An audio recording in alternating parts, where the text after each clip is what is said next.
Hey there mamas, and welcome back to my channel. If you are new here, welcome. My name is Christy. I am a mom of now 4 kiddos. I had a baby on June 4th, and this is Aubrey.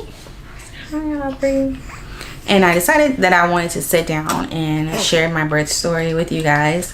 If you haven't seen my vlog where I was sharing my labor and delivery experience, it was a really short video because they really wouldn't let us record anything in there, but I mentioned that it was a really crazy experience and I wanted to share that experience, not just with you guys, but just to have something to look back on and remember the experience that I went through.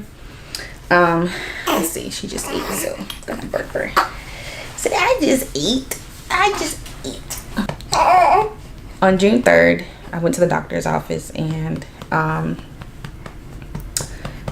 when they checked me or whatever, I hadn't dilated or anything at all. I was 39 weeks, and so the doctor asked me if I wanted to schedule an induction, and so good job.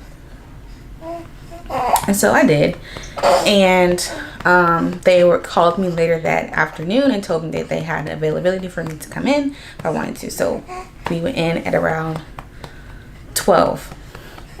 Well, I went in around 12. So when I got there, they did the COVID-19 testing, took temperatures and all that kind of stuff, and let me tell y'all, that thing was crazy. It was not a very good feeling, but they required it at the hospital to get tested. So I got tested, and then they checked me in and all that good stuff, and they put me on the monitor. And when they did, the nurse kept saying, oh, baby's not looking that well on the monitor, but then she didn't really explain to me what that meant. And so I'll say maybe like an hour later, they checked again, and she said she's still not looking that great, and they didn't want to give me any kind of induction medication until everything looked good. So they put me on oxygen for about 30 minutes. They gave me like apple juice and some other stuff to try to I guess see how she was doing. So at around 3 o'clock, everything was looking better, so they went ahead and gave me Pitocin, and I started feeling contractions within like 30 minutes, and they weren't that bad. They started getting worse over the next few hours.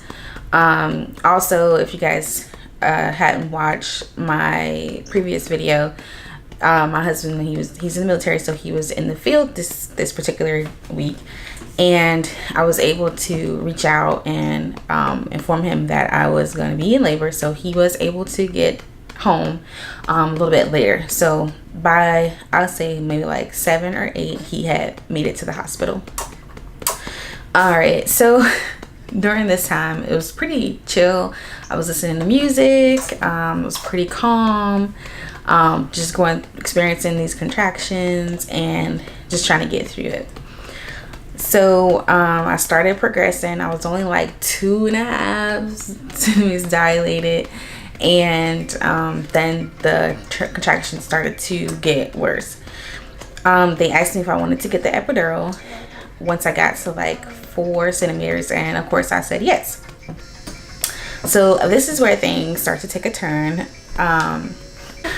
So the doctor comes in to give me my epidural, and you sit on the side of the bed, and I've had 3 previous children, so I've had 3 previous epidurals, and I feel like I know how an epidural is administered.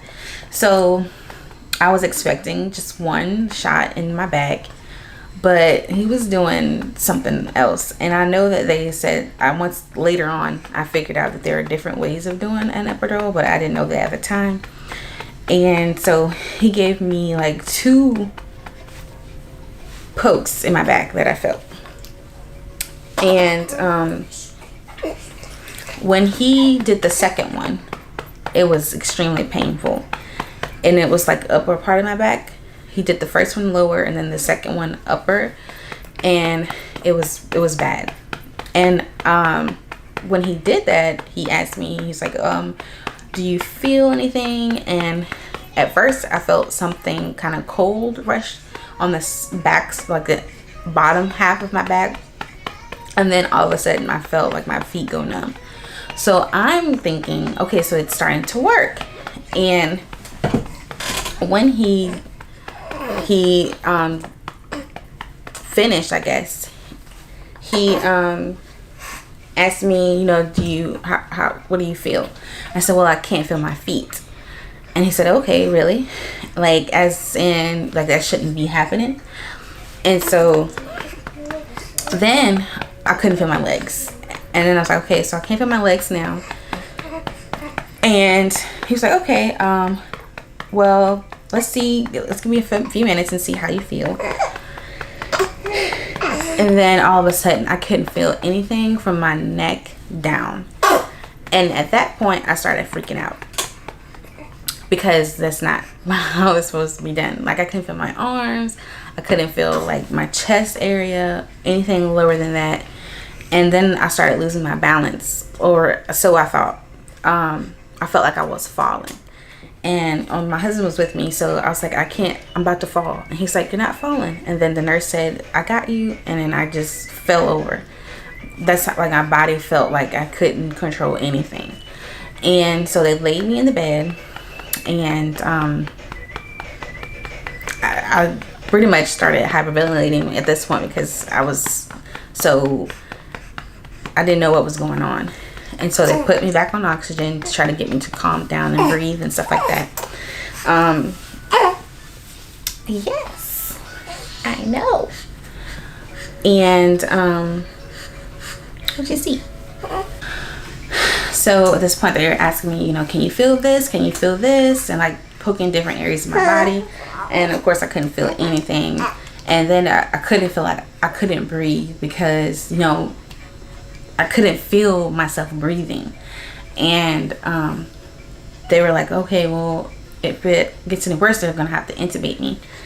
And so this whole time I'm like praying. I thought I was about to die. Like, in my mind I was like, I'm dying, because I couldn't breathe. And it was just a horrible feeling. Like, I can't really describe it, but I just know it was like the worst feeling I have ever felt in my life. And at this point, like, there was other doctors that came in, and that started freaking me out even more, because I'm like, okay, so something must really be wrong. This other doctor comes in, and he's just standing there, and he's kind of like observing. And they called my doctor, and he comes in, and he's like, what happened? And the nurse tells him, you know, they gave her the epidural, and now she can't feel her whole body. And I'm just like praying in my mind, like, Lord, please help me. I didn't know what was gonna happen. So they said that they were gonna just give me some time, let the epidural wear off, and then see, you know, what happened, see, you know, how things go. So they had to stop giving me the Pitocin, and so my contractions slowed down. And then I just waited basically until the epidural wore off. There was another moment where, you know, I was freaking out, and of course, you know, I'm still on oxygen, and I'm just praying that this thing reverses sooner than later. So a few hours later, it does start to wear off. I would say around 1 o'clock in the morning, I started feeling like my body at the top again, and my arms and my hands, and soon like my thighs, and eventually I could feel my feet. So I was just like, thank you, Lord. My contractions were still going. I was feeling able to feel my contractions now. So about 2 o'clock, they started getting really, really bad. Like, I couldn't breathe, like catch my breath, and, you know, talk or whatever during the contractions. Like, I have never had like a natural birth, so this was like, I was going crazy. And so I asked the nurse, can I get some pain medicine? So she comes in to check me to, you know, make sure it was okay for me to get pain medicine. And she's like, I'm so sorry, Christy, but you're 9 centimeters. And I'm like, no. No. So, yeah. So I had to continue to endure this labor without any medicine. And I can't even describe this birth experience at this point in time. All I know is that I was in a lot of pain. Thankfully, you know, my husband, he was talking me through it, helping me breathe, and my nurse, oh my goodness, she was amazing. She was like on my left side and my husband was on my right side, and they were both encouraging me and helping me breathe through each contraction. And I kept telling her, it's like, I can't do this. And she's like, you can. You just gotta just breathe. And I was like, look, some of the stuff I said, it was crazy. But I was just like, no, it wasn't supposed to be like this. And she's like, I know, but you're gonna be able to do this. And so eventually I could feel her like right at like about to come out, and I told her, I was like, she is coming right now, I have to push her out. And she's like, no, don't push, you know, she's not ready yet, just let her come on down. And she was like, we'll call the doctor. And honestly, I feel like at this point in time they had called the doctor and were waiting for him to get back, because he had gone home. They were waiting for him to get back, and she was trying to get me to wait to push, because I know she was ready to come out. Like, I felt it. And so she, when the doctor finally came, she said, okay, the doctor is here. And I'm like, okay, great, because I have to push right like now. So they, you know, put your legs up in the stirrups and all that good stuff. And the doctor was sitting off on the side, and I'm like, what is he doing? Like, why is he not ready to go, you know? And so I was like, I have to push. And she's like, okay, go ahead, just push. And so I pushed, and I felt her head come right out. And then she's like, there she is, there's her head. She's like, okay, you ready? You push one more time? And she's like, put your hands behind your legs. I was like, no, I can't do that. I'm about to push her out right now.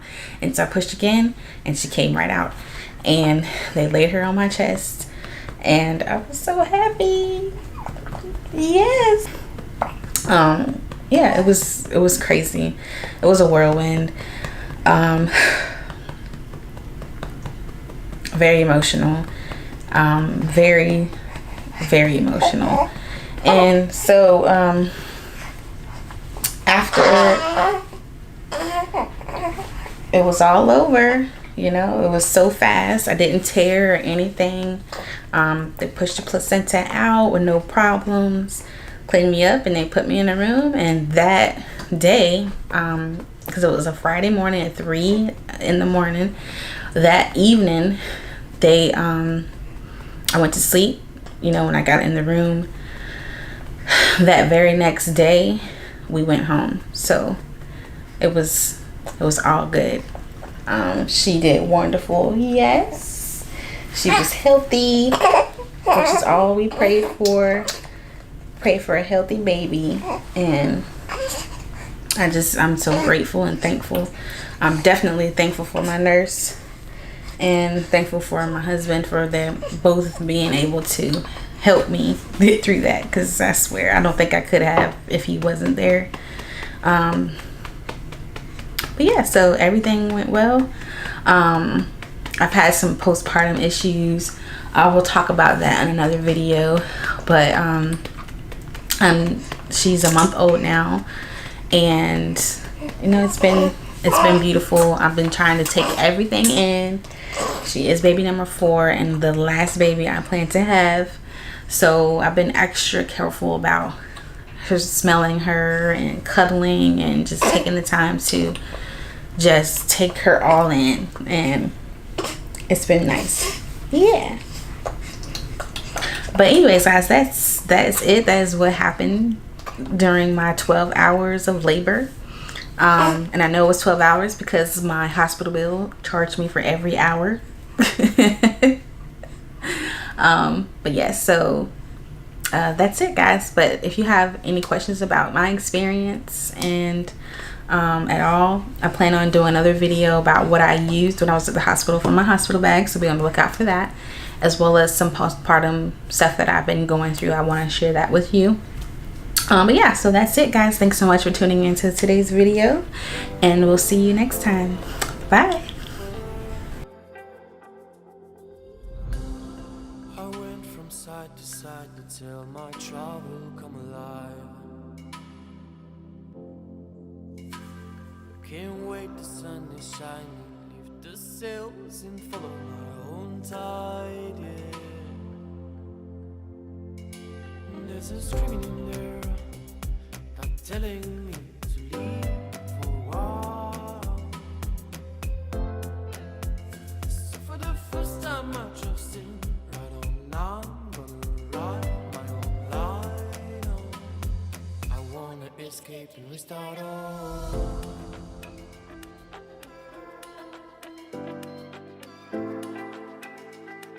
I wanna escape and restart all.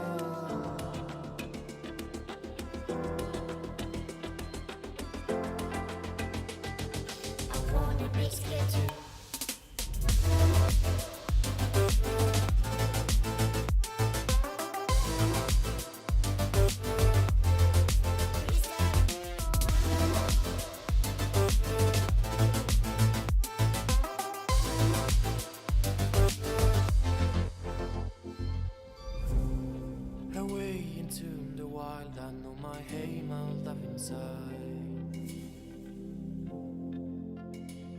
Can't wait to